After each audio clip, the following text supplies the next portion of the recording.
everyone. Let's start our lesson 3. Today lesson will go through LO3 learning outcome 3. As you know me, my name is Anjum Sata. Today lesson will be about understand the management of long-term finance, which we'll go through, and make recommendation on management, debt financing, use dividend valuation, and we'll go through capital asset pricing model in a minute, and that will be the key in our discussion today lesson. Okay, so 3.1 is make recommendation on the management debt financing and equity. So if you want to borrow the money, we can borrow money through two major sources of finance is debt, which we can borrow money through the bank, various financial institution, or we can issue shares, So it can be short term, long term, we can do lease under debt financing, equity, we can issue shares, there are other type of, the venture capital for various businesses which we can look around. Okay. So optimal capital structure, remember, the graph of the cost of capital gearing ratios, static, the trade of theory, the firm in stable position will adjust their current level of gearing. Gearing is, high gear, high risk. If you have too much debt, then it's quite risky for the business. Picking order theory, which is the firm have a preferred hierarchies for financing decisions. Okay. Why we choose the debt financing? In the long run, debt is cheaper than equity. The debt give you the tax benefit. Lender isn't going to tell you how to run your business, which is in the case, which is quite good. And normally tax is cheaper than equity because in equity you pay the dividend after paying the tax, what the money left, so it means no benefit of the tax incentive for the businesses with a sticky revenue stream that can be very creative and more time to use run your company. That's which we can.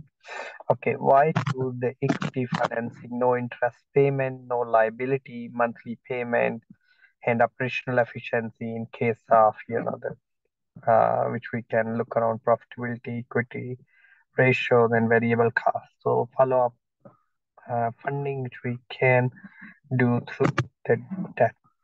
So which financing options? So the best capital structure for the business is capital structure that minimize the weighted average cost of capital. So WACC, which is weighted average cost of capital, which we use the debt cost of finance and equity, and we find which one is the cheaper. So key consideration: flotation cost, issuing debt, issuing equity is a low, interest rate issuing equity is a high, issuing debt is low, tax rate, yes, issuing equity is high and issuing debt is low, earning volatility, which mean the risk, how volatile the market, issue equities and issue debt, which we can look around, and the business growth, issue equity, issue debt, the percentage in the debt capital structure, and the percentage of equity that need to be considered. And then we have a 3.2, use the dividend evaluation model to determine the price and the cost the capital. So dividend evaluation model stated, the value of the shares can be estimated at the present value of the future dividend, discounted at the shareholder required return. To calculate the shareholder required return, the cost of equity, we work backward. We can look around the share price, PV, the future value of the dividend discounted at KE, which is the cost of equity. If we know the share price, the future expectation regarding the dividend, then we can reduce the cost of equity. Dividend evaluation model DVM is assumed that the market value or the share price of the company based on the expected dividend stream. So P naught equal to D naught. D naught is the dividend. 1 plus G is the growth. K is cost of equity minus G. G is the growth. So we can, using the formula, we can calculate estimated the current dividend share, the dividend per share, estimated annual growth rate of the dividend, return required, ordinary dividend, and rearranging the equation. It can be cost of equity to dividend of not 1 plus G, price of not 1 plus G is mean grantee here. So then we can dividend evaluation, which we can look around. KD is the D over P, no growth. So dividend growth model that we can use it or without growth, which we can use to calculate the pricing model. How to estimate the two ways to estimate the growth rate of the dividend, past dividend, extrapolating based on the past dividend pattern, earning retention model, which is Gordon growth model, assuming the growth is depend on the level of earning return in the business. So how to estimate the growth, the past, which we can look around G is equal to D naught in N years ago, D naught N dividend in N years ago, 1 over N minus 1.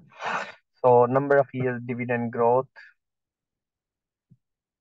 This method can be used if the recent dividend pattern is considered. The typically historical pattern is expected to be continuous.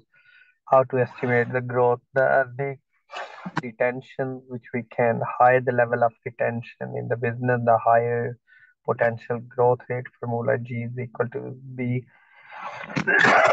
times R the rate accounting rate of return and reinvest fund. B is the earning retention rate, and R is the further the calculate, and we can look around profit after tax, opening shareholder fund. So weaknesses of the dividend evaluation model: current market price is subject to the short-term influence such as the market movement. Consider the distorted estimate, the cost of equity, the future dividend. Simplicity, we usually assume the no growth of the constant growth.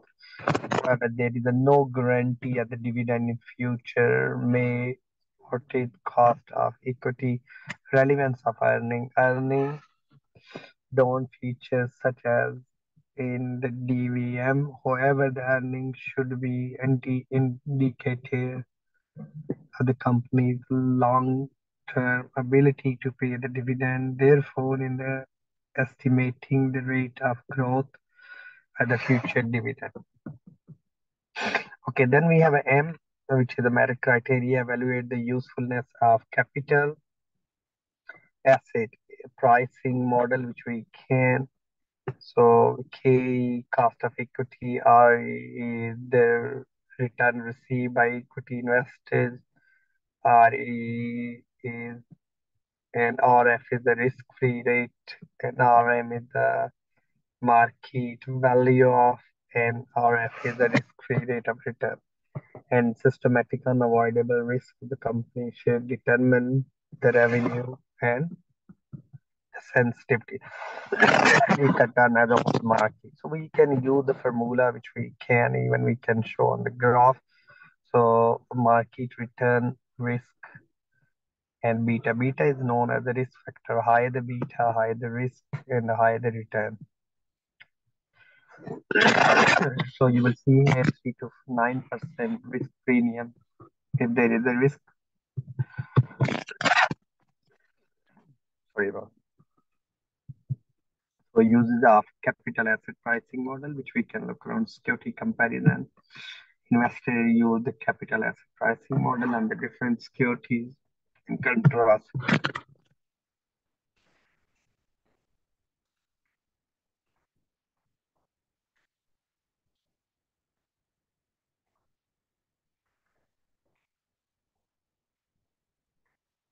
Intrinsic value, investor and analyst, always use the CAM, which is capital asset pricing, to evaluate and to book the value and the market value of the stock. So asset is considered as good deal if it is trading lower than the intrinsic value, the face value of the share. The net present value always get to be measured for all the project, and capital asset pricing is used. Discount rate is considered higher the quality of the NPV.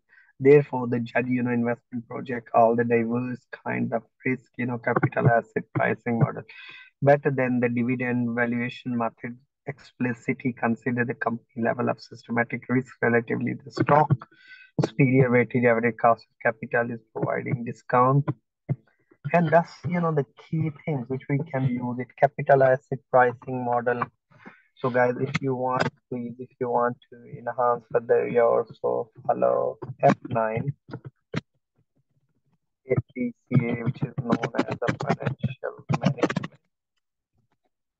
If you want to, you can even open tuition.com, that's the website, and we have F9 books available. Please, follow those as well for some examples to look around, and I will speak to you next week when we'll go through assignment discussion. Thanks for attending. Hope so speak you all during our next lesson. Thank you. Bye bye.